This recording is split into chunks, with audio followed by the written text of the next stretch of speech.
On parle santé dans ce journal depuis une dizaine d'années. L'hypnose thérapeutique a obtenu le respect du corps médical. Cette technique, aujourd'hui considérée par les patients comme une véritable complément à la médecine classique. Explication, Céline Bernat. Parce que l'état modifié de conscience, c'est simplement laisser tout d'un coup l'inconscient prendre toute la place. Et je vais simplement demander à cet esprit inconscient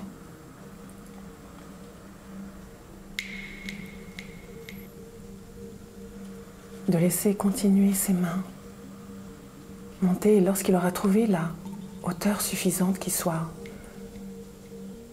intéressante pour toi et qui te permette d'avoir cette vision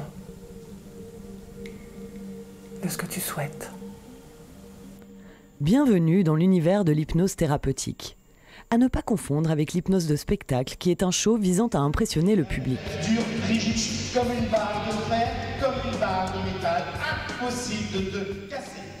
L'hypnose thérapeutique, elle, utilise l'état modifié de conscience dans l'objectif d'aider une personne à changer de comportement ou à dépasser une problématique. Une hypnothérapeute de Genève nous l'explique. Il y a tout un champ d'application réel où l'hypnose peut trouver d'ailleurs son utilité lorsqu'on a des cas qui concernent l'anxiété, les angoisses, les phobies, les allergies en ce moment justement puisque c'est le printemps, qu'il y a beaucoup de demandes à ce sujet-là. La gestion de la douleur, d'ailleurs, c'est essentiellement la raison pour laquelle l'hypnose est utilisée dans les hôpitaux. L'hypnose thérapeutique est personnalisée. Un échange préalable est alors nécessaire entre le thérapeute et le patient. Puis ensuite, un face-à-face permet de mettre progressivement le patient dans un état second. Et c'est là qu'on atteint le cœur de la thérapie. Et l'effet semble bien assuré. J'avais l'impression d'être une feuille qui vole au cours de l'eau, qui suit un restaurant sans toucher l'eau. Cet effet d'apaisateur, de bien-être. Kaïm Nissim, militant vert, nous a fait part de son expérience d'hypnose. Son objectif ? Questionner son inconscient et soulager sa souffrance après avoir appris à être atteint de la maladie de Parkinson. Je me suis vu sur une plage à Brighton où ma fille avait passé tout l'été, il y a 2 ans, voûtée avec mon anorak bleu, tout maigre, mais guéri. Et j'étais heureux, je me sentais bien pendant 20 secondes. L'hypnose est une pratique ancestrale, mais elle est reconnue par le milieu médical depuis seulement une dizaine d'années. Ouverte à tous, elle est une façon d'améliorer son quotidien en entrant dans un état de conscience parallèle. Ton esprit inconscient peut simplement faire en sorte que ce soit agréable à vivre pour toi, maintenant.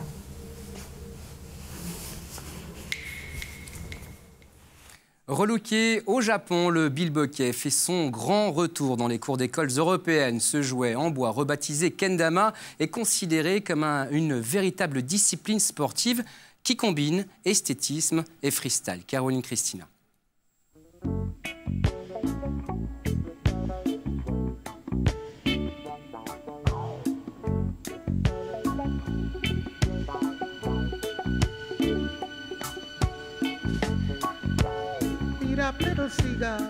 Nicolas Schopfer a 26 ans.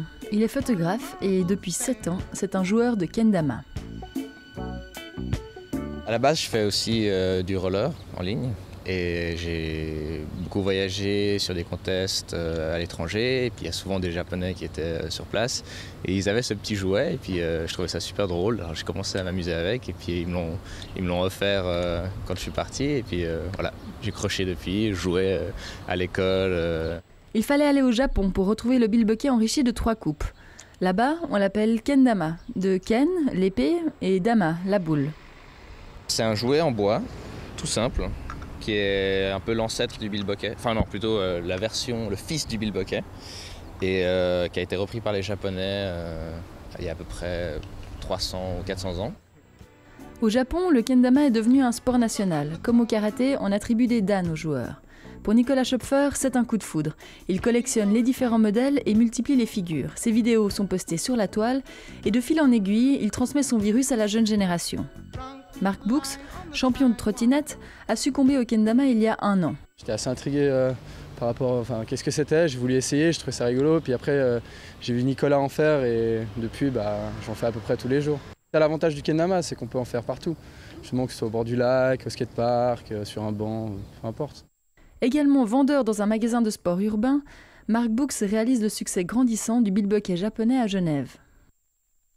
Ça marche surtout auprès des jeunes, dans les écoles, comme par exemple le cycle de l'Aubépine, qui est une des écoles qui nous prend le plus de kendama.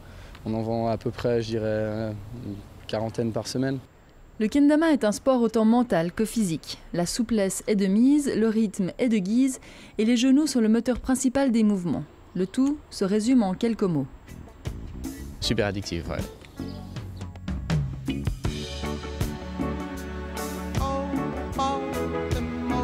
Toutes les figures sont validées une fois que le spike est introduit, c'est-à-dire la boule posée sur l'épée. Ça, c'est le but. Mais ne dit-on pas que l'essentiel réside dans le chemin ?